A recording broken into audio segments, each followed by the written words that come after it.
খ্রিস্টীয় ধর্মগুরু যীশু খ্রিস্ট জন্মগ্রহণ করেন বেতেলহাম শহরে। যিশুর জন্মের সময় আধ্যাত্মিক ক্ষমতা সম্পন্ন তিন বর্ণের তিনজন জ্যোতিষী পৃথিবীর তিন মেরু থেকে উনার জন্য বেশ কিছু উপহার সামগ্রী নিয়ে আসেন।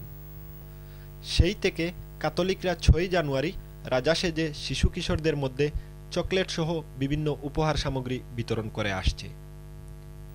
স্পেনের বার্সেলোনার পবলেসেকবাসীরা গত ৪ জানুয়ারি দিনটিকে পালন করে নিল র্যালির মাধ্যমে, যা রেইয়েস নামে পরিচিত।